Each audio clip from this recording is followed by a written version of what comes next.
2018 সালের অক্টোবরে একনেক সভায় পাশ হয় রাজশাহী মহানগরে বিশুদ্ধ পানি সরবরাহের নতুন প্রকল্প। অনুমোদনের 5 বছর পর শুরু হয় কাজ। এর 2 বছর পর বর্তমানে দৃশ্যমান হতে শুরু করেছে রাজশাহীর গোদাগাড়ীতে উচ্চ ক্ষমতা সম্পন্ন ভূ-উপরস্থ পানি শোধনাগার। সংশ্লিষ্টরা বলছে প্রকল্পের 3টি অংশ।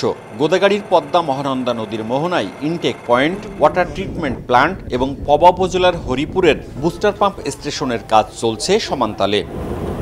ওয়াসা বলছে প্লান্ট থেকে পানিনগরীর গ্রাহক পর্যায়ে পৌঁছানো হবে 26.5 কিলোমিটার প্রধান সঞ্চালন এবং 48 কিলোমিটার প্রাইমারি ও সেকেন্ডারি পাইপলাইনের মাধ্যমে। ওয়াসা এবং সড়ক ও জনপথ বিভাগের মধ্যে চুক্তির পর রাজশাহী গোদাগাড়ী সড়কের পাশে বসানো শুরু হয়েছে সঞ্চালন লাইনের পাইপ। সব মিলিয়ে প্রকল্পের সার্বিক অগ্রগতি 20%। 4 বছর মেয়াদী প্রকল্প শেষে 2027 সালে দৈনিক 20 কোটি লিটার বিশুদ্ধ পানি পাবেন নগরবাসী। ট্রান্সমিশন পাইপলাইনে এখানে আমরা যে রোডস অ্যান্ড হাইওয়ের যে রাইট অফ ওয়ে ব্যবহার করছি, এখানে অনেক আনঅথরাইজড বিল্ডিং আছে। এই বিল্ডিংগুলোকে সরানো এটা একটা চ্যালেঞ্জ।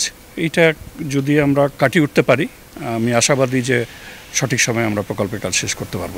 প্রকল্পের প্রধান উৎস পদ্মায় পানির উচ্চতা কমতে থাকা নিয়ে ওয়াসা বলছে সম্ভাব্যতা সমীক্ষা অনুযায়ী নদীর পয়েন্টে সারা বছর অন্তত 30 ফুট গভীর পানি মিলবে।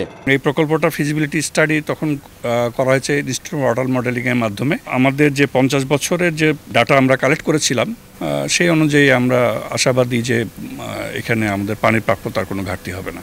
নগর পরিকল্পনাবিদরা বলছেন জনসংখ্যার ভিত্তিতে নগরবাসী নোংরা ও দুর্গন্ধের বদলে গুণগত মানের পানি পাবেন। নদীর পানিতে আপনার ক্ষার কম আছে, এটা যেহেতু আয়রনের একটা ব্যাপার, সেটা আয়রন কম থাকবে, এটা অবশ্যই ডেফিনেটলি ভালো হবে। প্রকল্পটির ব্যয় ধরা হয়েছে 4062 কোটি 22 লাখ টাকা। মওদুদ রানা, সময় সংবাদ, রাজশাহী।